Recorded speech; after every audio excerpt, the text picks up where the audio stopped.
Welcome to another episode of Talking Tech. On today's episode, I'm joined by Andrei Simionescu, founder of Coderbase. Welcome, Andrei. Thank you for joining me.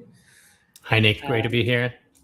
Lovely to have you. Maybe traditionally we always kick off with a little bit of a introduction to you, kind of your background and technical journey. Can you start us off with that? Absolutely. I can take you on a little journey. But yeah, I'm Andrei. I'm a software engineer. And as you said, the founder of Coderbase. And I grew up, I'm going to go all the way to the beginning. I grew up in Romania, learned to code at 13, got into competitive programming early on, C, C++, that sort of thing. I then moved to the UK to study computer science at the University of York. Then after a couple of internships, Google Summer of Code projects, I moved again to Germany this time, where I was CTO at a tiny startup doing end-to-end encrypted email. Very privacy focused back then. Still am, but even more so. Yeah. And we built it to a team of 5 to 10 and almost 100,000 users before we ran out of money. Oops. And after that was a string of freelance gigs for the most part. In 2019, I started working for what is still probably the biggest company doing interviews as a service. And there I picked up both the passion for interviewing, but also a vision of how to take it to the next level. But just to drop some numbers, I've done over 3,000 interviews. I was a mentor, so I helped 70 odd people get onboarded or up-leveled on the platform. I reviewed over 6,000 interviews. So basically, I did it pretty hard for 5 years. So you're an expert in interviewing, is what we're getting to. Well, I hope so, because you know how you can have 5 years of experience or 1 year of experience 5 times. I hope it's the former for me. But basically, I've been planning Coderbase in my head for ages, and this year I finally took the leap and started building it. I've been iterating like crazy, and thanks to client server, actually, I found my first paying client, which is always nice. It's exciting. And you mentioned there, like, we're starting to do a lot together, which is great with partnerships with that. Just going back a little bit, and you mentioned, I know you said you're passionate about interviewing, but what made you start Coderbase in the first instance? Yeah, so first of all, I absolutely love doing interviews. The fact that that particular company had some volume issues and was getting harder and harder was part of it. But I picked up both the desire to do interviews well, like bias-free, treat it as a data science problem rather than going on vibes, and focusing really hard on the candidate experience. Not trying to basically trying to make the interviewer still very important, and we rely on their experience, but to be as replaceable as possible, which is a horrible word, but what it means is that it shouldn't matter who is running this interview, right? We don't care about the personal bias or whatever domain this person is an expert in. If you're qualified and familiar with our process, anybody can do this, and they're always an objective measure of not the person's worth, but what we saw on that particular day. So it was it was a huge technical challenge that I enjoy, but also a chance to simply speak to a lot of engineers. And what I suppose the biggest thing for me, and it's kind of a successful business is seeing a gap in the market, catering for that gap, doing it well. What do you see businesses getting wrong about doing technical interviews at the moment? Where do I start? So first of all, even before discussing any sort of anti-patterns, they're not really motivated to do a good enough job, especially in this market, because they have so many qualified candidates to the top of their funnel that false negatives don't hurt them that much. It's a horrible aspect of the market, but it's a reality for a lot of them. Can you, sorry, to explain, anti-patterns, what are those to a layman? So these are very common things you see that are wrong. So they're the opposite of best practices. Right, so the best practice would be to run a bias-free interview focused on skills relevant to on-the-job performance. An anti-pattern would be relying on basic questions that can be bypassed by grinding lead code for a couple of weeks, and which also tell you nothing about what that person will be like to work on. Because you end up learning when I am guilty of lead code grinding personally as well, because I enjoy it, but you end up learning so many interesting algorithms that have no bearing or what you're doing at work at all. And some companies are still falling for that trap of doing algorithmic challenges. But also, speaking again of losing great candidates early on, Yeah. a bad candidate experience is something that will immediately turn off the most qualified of them. Like waiting too long between interview stages in your hiring loop, or just giving them silly challenges or take-home challenges or things that feel like work, like free work. You know what I mean? So some companies do that as well. But also, when you have a poor hiring process, you're not just hurting your inbound, let's say, of new human resources, for lack of a better word, but you're hurting your existing engineers as well. You're wasting their time. The context switching between interviewing and going back to work is pretty high. And you should probably not do as many interviews internally as you do. Like at my previous company, this was a common refrain we used to hear. Everybody was sick and tired of doing so many interviews. Yeah, that makes sense. And look, one of the big things for me, and you've obviously honed it, as you've mentioned, you've done thousands of technical interviews, but what kind of signals do you get that really tell you someone's going to be a good developer, or what kind of cues do you pick on that kind of thing?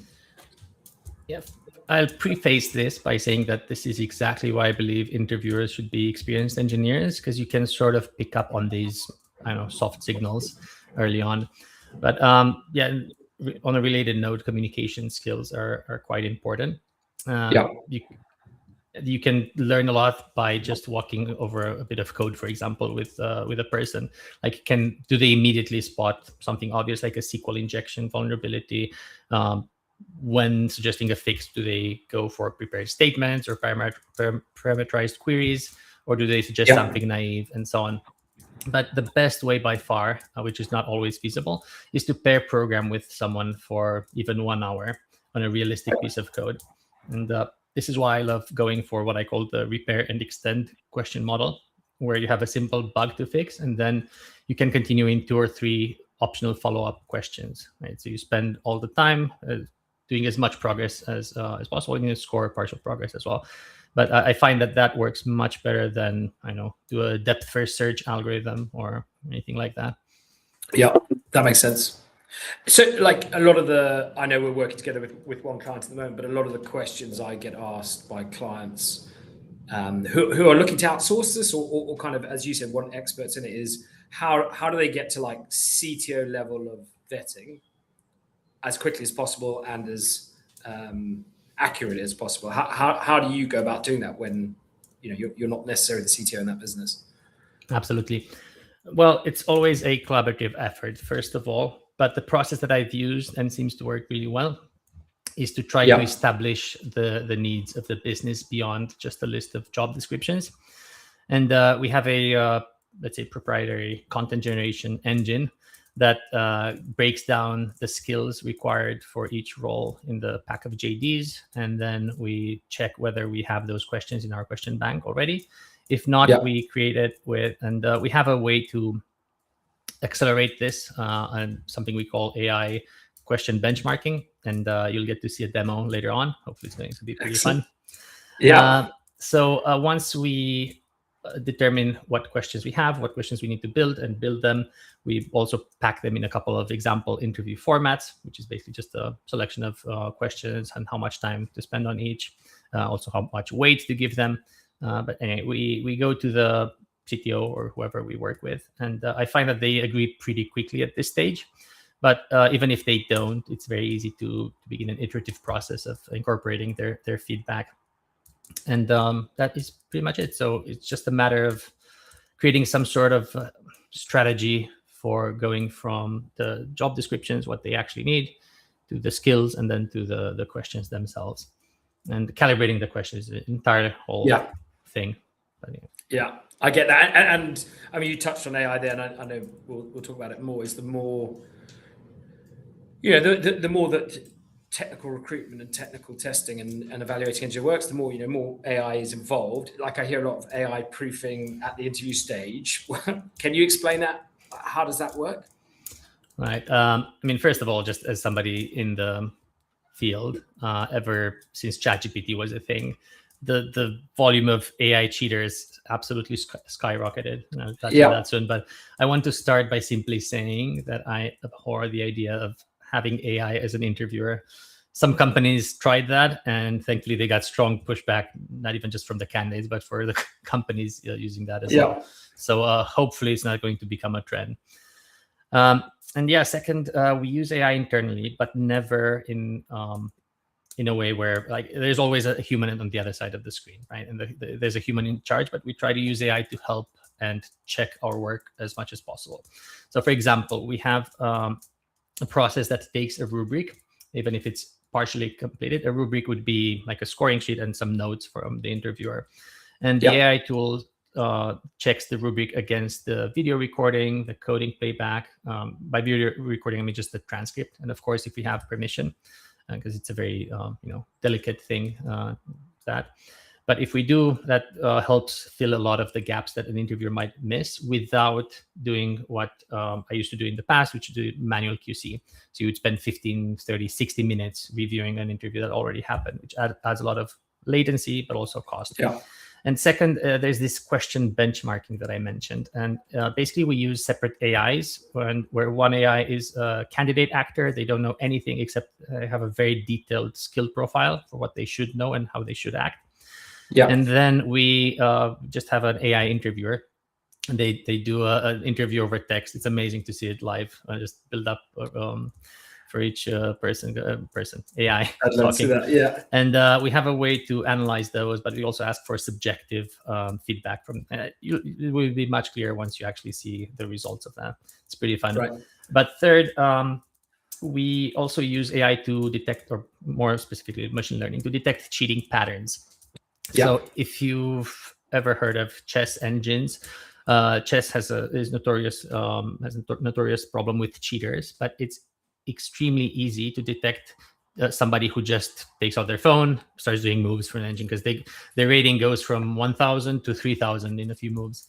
It's a bit harder to detect people who strategically choose one or two moves every now and then, but even that is possible, and sites like just.com do it. So it's a very similar strategy here, where we can identify abnormal behavior and spikes in candidate performance.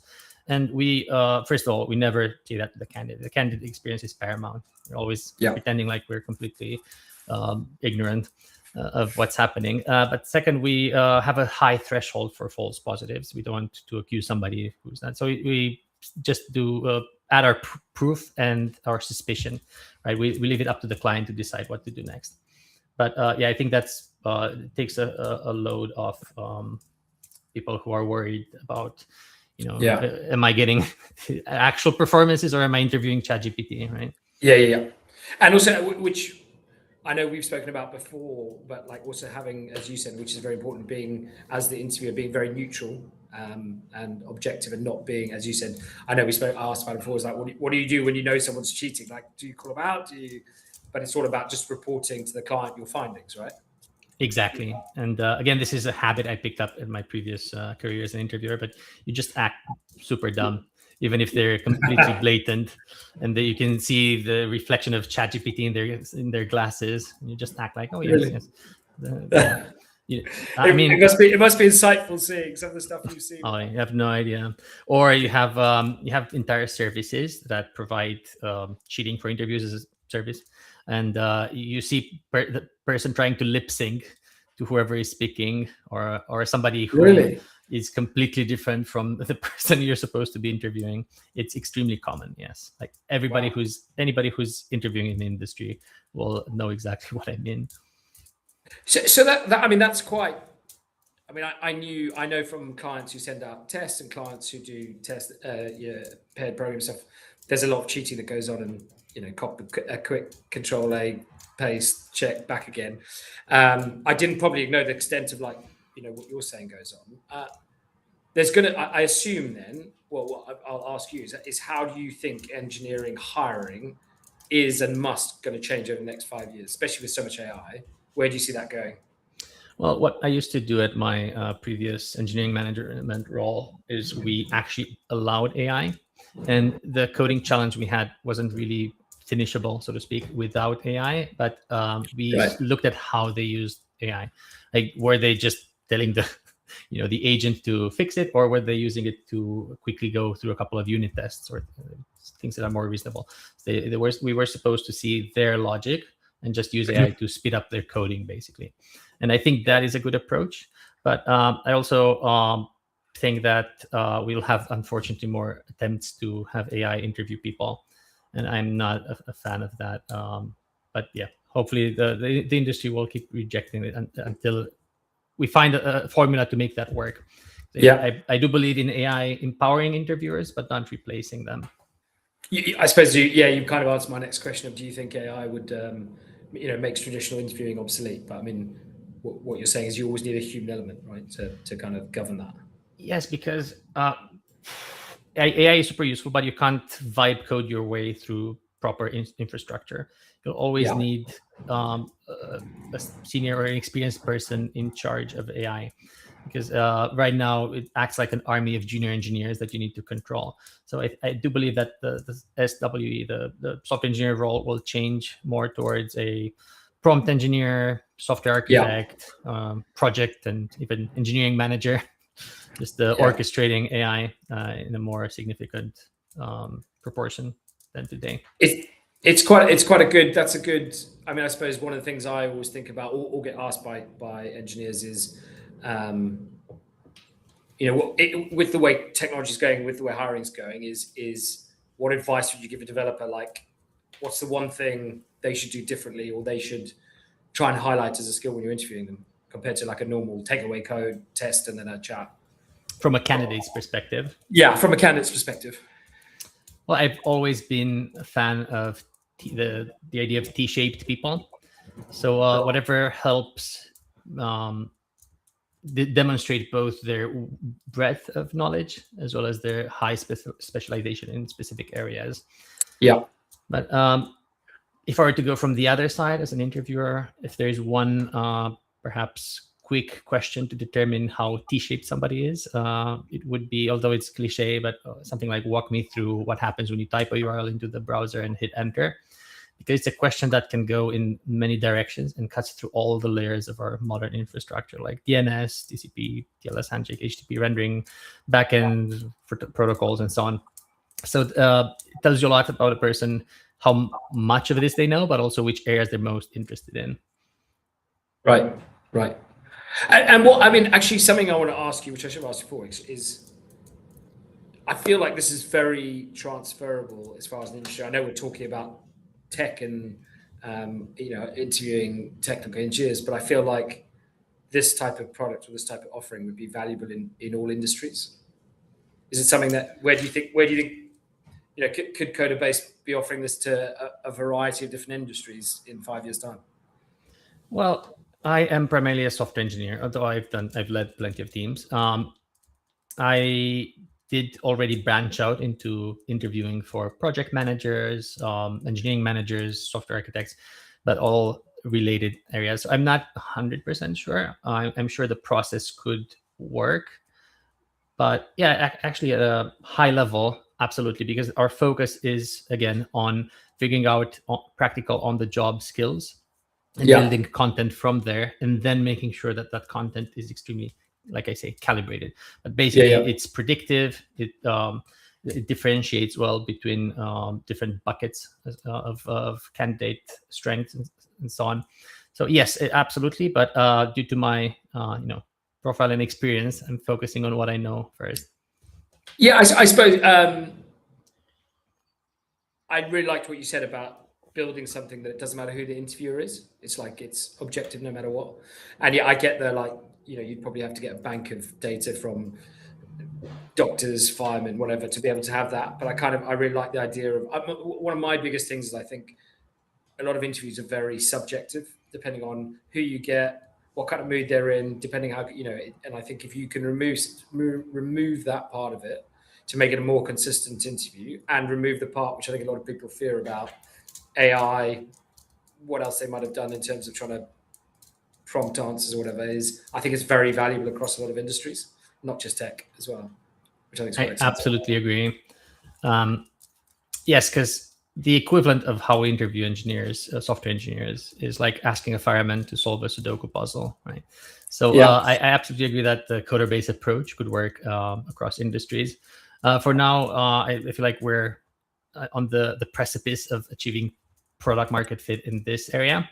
But then, of course, I wouldn't say no to building, the next $1 trillion company. So yeah, point taken. We'll have a chat about that afterwards.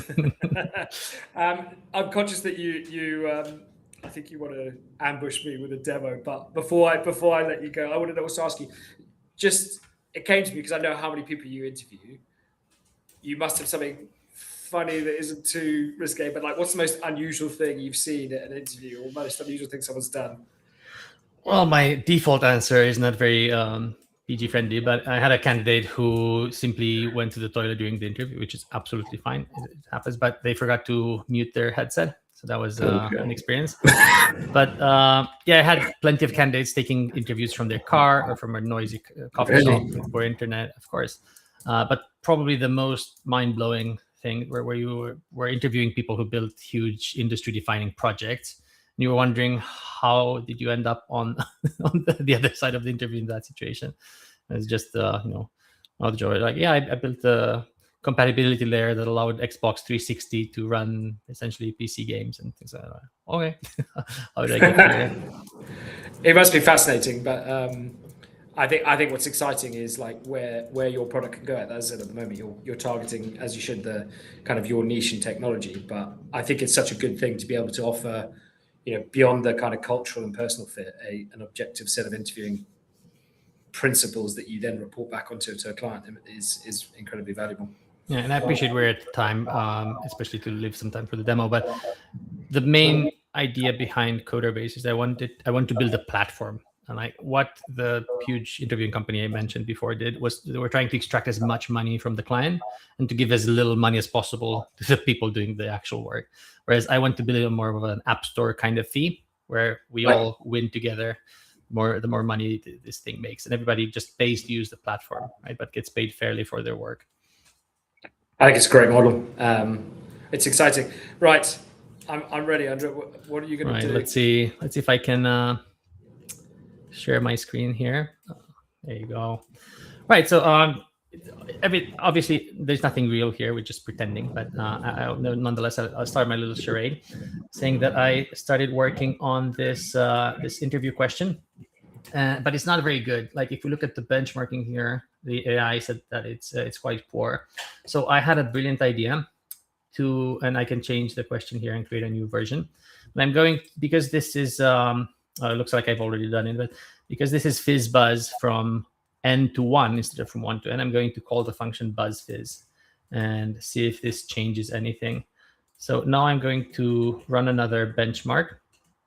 And as I said, this is just two AI interviewers working together, or actors rather. And I also get a little notice of how long it will take. So roughly 3 minutes. And now we get to run you through a little interview. This is the torturing part that I mentioned. It is. Yeah, I feel like it is going to be torture. Don't worry. First of all, there's nothing technical here. It's just no coding, for example. It's just open-ended questions. Second, you can see my screen. So this is what an interviewer would see. And let's just start the interview.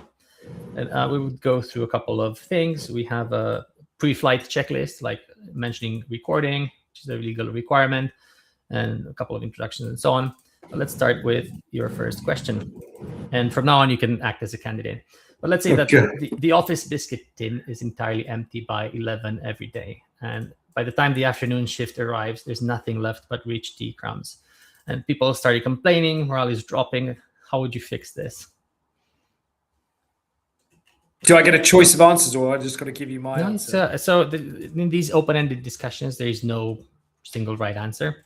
We're just riffing essentially, and I can nudge you in the right direction if needed. I mean, assuming that the right amount of biscuits are bought in the first place, I'd probably split them over 2 tins, put one out in the morning, and then at whatever time it traditionally comes to, they're finished at about 11:30, I'd put a second tin out so people could enjoy rich tea biscuits in the afternoon as well as the morning. All right. And how would you detect who's eating the most biscuits? Do you want the PC answer or the? It's up to you. Just imagine you're a candidate. How would I detect who's eating? I mean, without kind of being like a like militant about it, you know, who's making the most journeys to the kitchen, who's making the most cups of tea. I mean, you could probably put kind of one of those airport scales in the entrance, who's put in the most weight in the last couple of weeks. You know what? I'd probably look, if you look in my office, is productive. Who's the least productive between 9 and 11? Because they're probably not doing a huge amount of work. I see. I'm not sure the fact that you're laughing at me, Andrei, is the right answer or the wrong answer. No, you just got credit for made the interviewer laugh. So excellent job there. I think that's enough time on this. So let's move to question 2. Now you're a recruiter and a client has sent you a job specification demanding a React dev with 15 years of React experience. You are just checking Wikipedia and notice that React was released 13 years ago. How would you approach the conversation with this client? So I'd ask a load of open questions around specifically why React, how long have they been using React, the product they've got, pre-React, what was it developed in? I think the key is probably not wanting to point out to the client that they might be slightly wrong with how long React's been around, because that's definitely not going to build any empathy or understanding. So I'd be, you know, why do you need so much experience? Technology moves on a lot of the time. So specifically, do you need 15 years worth of commercial experience and a smaller amount of React experience? What are you trying to achieve as a client? I'd be asking sort of open questions around that, really. Makes sense. And what excuse would you come up with to get out of this conversation with the client? Well, personally, from a recruiter, I wouldn't try and get out of the conversation, mainly because realistically, if I'm going to go away and finding the right candidate, like I need to get to the bottom of why they think they need or why they've said 15 years React that hasn't been around for that long. So it would be more a case of I would want to work with the client to figure out, you know, what do they need, what are they looking for, making sure, you know, taking into account stuff like, you know, salary, hybrid working, what will they get for what they want, kind of thing. Nice one. And breaking character, I did ask you a hand-holding question. I'll explain what that means later, but that sort of dinged your score. All right, let's move to the last question. What is your favorite color? Green. Oof, these days, the industry standard is actually red. Could you pivot your answer to red, perhaps?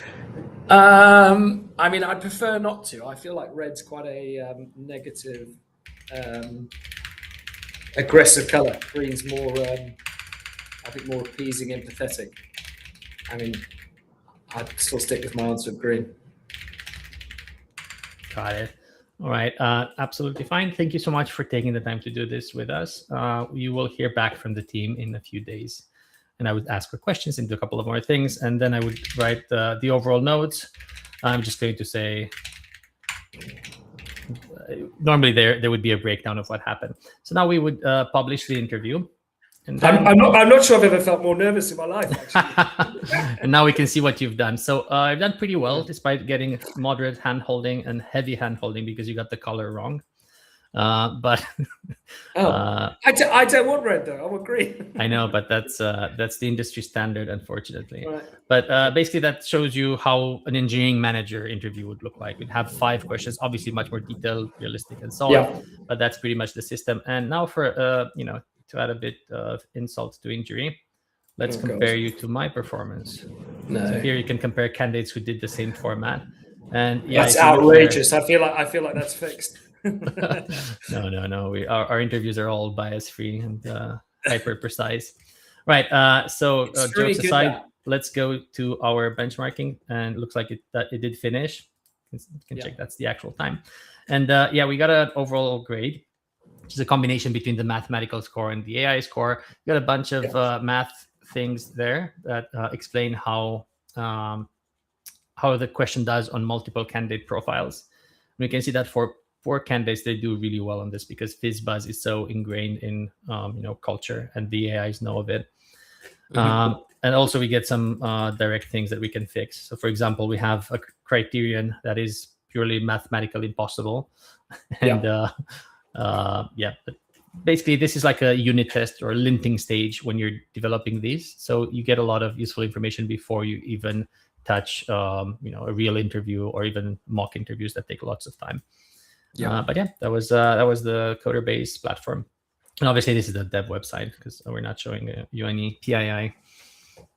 But, it's amazing. I think it's great. I don't like the last bit for me around that is I love that. It's really interactive, which is great. Is do you when you provide that or present that to a client, is what you present them a report, a score, an outcome? Is there also a recommendation? Like, is this a tick higher or not? It's just No, so the rating says based on so the rating sort of put people on a bell curve, right? And we do say I could have shown you we have tooltips that say that no hire is less than 3.0, weak hire is less than 4.0, strong hire is over 4.0. But it's always up to the end client. I think currently we have people doing the same format for both junior and senior engineers, and we do have a mechanism to have more lenient scoring for junior engineers. But basically, it's up to them to look at the actual report. Because I just had a candidate, for example, who was very strong on React, but did not have a lot of Node experience. So their score was a bit lower, but I could, flag that they are very good at React. And if they want somebody good at React, they don't care about Node. So it's always up to the end client. This is just the hopefully useful tool for them. And the last thing I'm going to ask you, because then we're going to go, do you, when a client is coming onto your platform, do they get a login to see all of the people they've interviewed, or do you just send them the kind of documentation around the reporting? How does that work? We have strong enforcement of access control based on the role and the company. So a client would be a manager of a particular company, so they would have access to everything they need, like including the interview reports, inviting people, all the questions and content used for that interview, right? And we make sure that if we invite an interviewer onto the platform, they can't see everything. Yeah. But they have all the data, as well access to our learning, or let's say center. We have a lot of documents prepared for interviewers, so they can learn more about a particular thing that they're interviewing on, because it might not be their specialty, as well as things about how our interviews work, and a lot of useful. It's basically like a big knowledge base. Got you. Andrei, I really appreciate your time. I think it's fascinating getting an insight into Coderbase. And as I said, I think there's so many other industries it could be valuable in as well. So I really appreciate your time. Yeah, same here. Thanks so much for your time. Not at all. Thank you for joining us on Talking Tech, and please join us on the next episode. But thanks again, Andrei, and have a great day. You too. Take care. Bye.